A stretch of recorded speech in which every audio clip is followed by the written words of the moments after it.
All right, welcome back to the Explainer. Today, we're diving headfirst into something really wild, a massive, incredibly detailed, and honestly pretty controversial manifesto called the Scientific Indictment.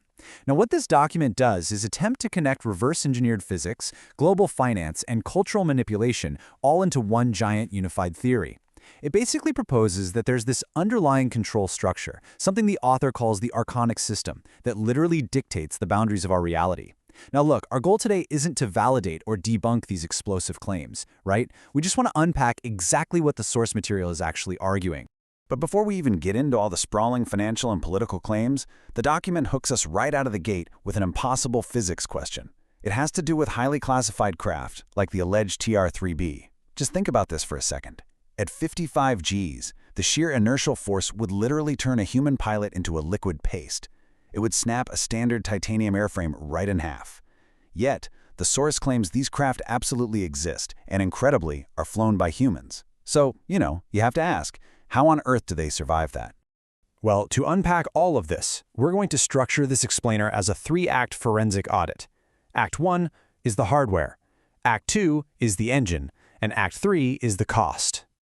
Okay, let's jump straight into Act 1, the hardware, reverse engineering impossible physics.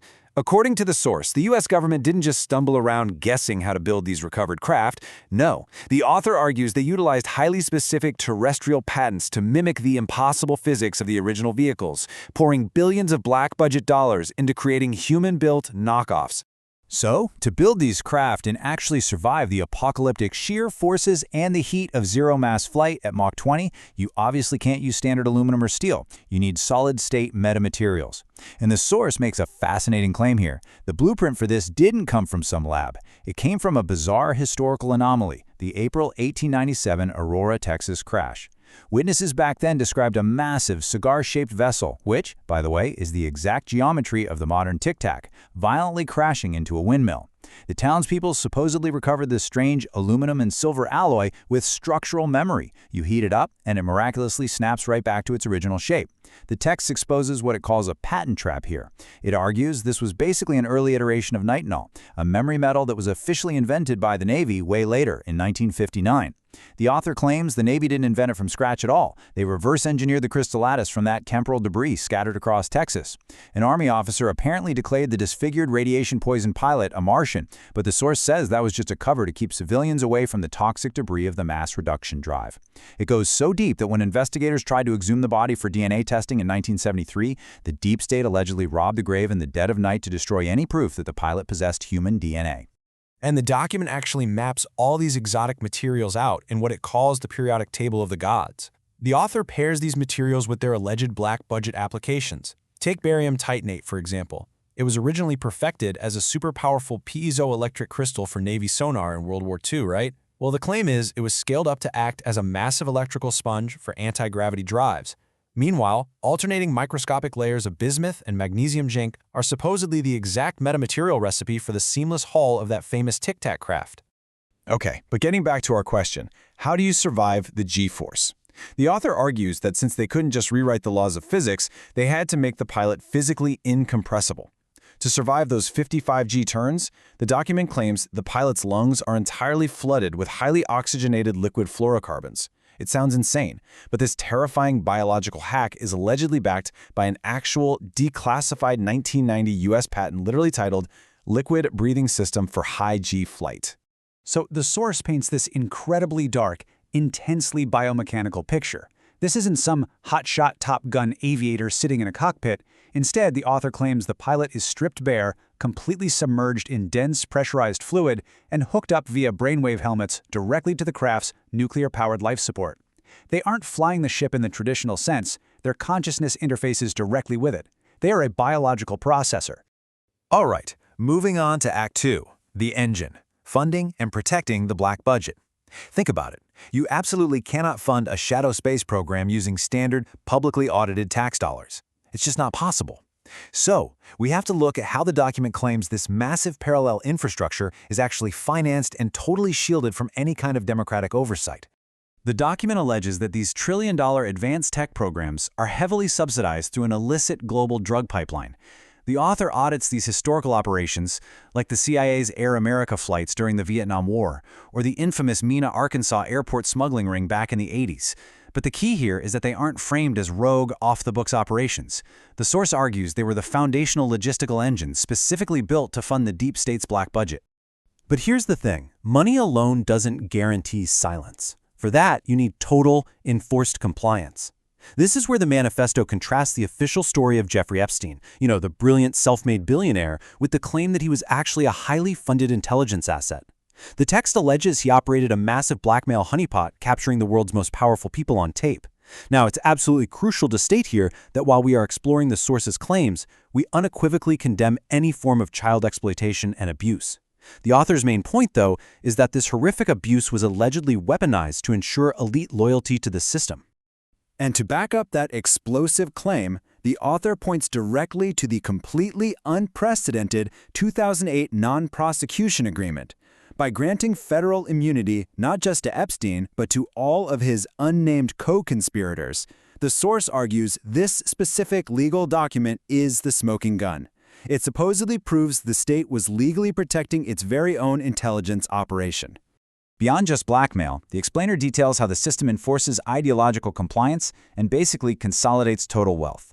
The document targets mega asset managers, specifically BlackRock and its algorithmic market brain known as Aladdin. It calls them the ultimate algorithmic dictators. The claim here is that these entities aren't just managing mutual funds, they act as global economic enforcement agencies, literally forcing corporate compliance from the top down. Which brings us to Act 3, the cost. The silencing protocol. Look, a system this massive requires absolute, airtight secrecy, and the text alleges that the Archonic system uses a completely ruthless method to permanently eliminate any threats to its carefully constructed narrative. The source claims there's an active, coordinated corporate purge happening right now within the aerospace sector. It points to the incredibly rapid and highly suspicious deaths of two prominent aviation whistleblowers in 2024. Specifically, the text argues that Joshua Dean's sudden catastrophic organ failure, which happened in just 14 days, displays the exact accelerated pathology of a weaponized biological agent. It's framed as a lethal template for exactly how the aerospace cartel protects its monopolies. The author applies this exact same critical, forensic lens to military cover-ups too. The manifesto contrasts the manufactured heroic myth of Ranger Pat Tillman's death with the really grim forensic reality of fratricide. The document heavily emphasizes the coordinated federal crime that happened right after, the illegal burning of his uniform, his body armor, and his personal notebook, all done allegedly to destroy physical evidence and protect the war's most valuable piece of propaganda. The document also ventures into the entertainment industry. It claims Hollywood and the music industry are heavily monitored environments, designed specifically to keep the public distracted. The source introduces this concept of amplifiers, massive cultural icons who breach the approved narrative. When these artists start looking too closely at the terrible reality of elite trauma and exploitation networks, crimes which, again, are utterly condemnable, the text alleges they trigger the system's lethal immune response. Let's look at the specific steps of what the text calls the Cornell anomaly. The document argues that Cornell was one of these amplifiers, actively investigating child exploitation networks. It points directly to the physical evidence in his autopsy, specifically 9 bilaterally fractured ribs. The author argues that this is the undeniable signature of extreme kinetic force and a violent physical struggle, which completely contradicts the official ruling of an unassisted suicide. And according to the source, the subsequent death of Chester Bennington, who was a very close friend of Cornell's, was absolutely not a coincidence. The fact that it happened exactly 2 months later, on Cornell's actual birthday, and by the exact same method, the author frames that as a ritualistic signature. It was allegedly designed to serve as a terrifying, undeniable warning to the rest of the entertainment elite. Stay silent. The manifesto even applies this intense forensic audit to the September 11th Pentagon strike. The author points out what they call a massive forensic anomaly, contrasting the alleged pilot's extreme incompetence with the impossible precision of a descending spiral dive. Crucially, the strike hit the exact, newly renovated Naval Intelligence and Accounting offices.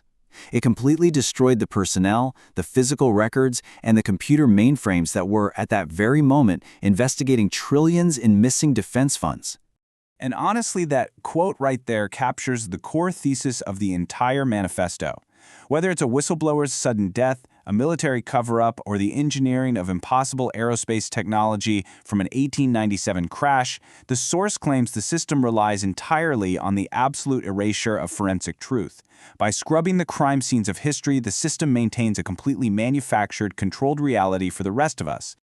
Look, the claims we've covered today from the scientific indictment are as controversial as they are sprawling. From liquid-breathing pilots and metamaterial craft to the weaponization of the financial and entertainment industries, the author forces us to really look at the intersection of absolute power and truth. And it leaves us with a profoundly unsettling question to consider. If the physical evidence constantly contradicts the official narrative, who is really writing the script of our reality? Thanks for joining me on this explainer, and remember to keep questioning what you see.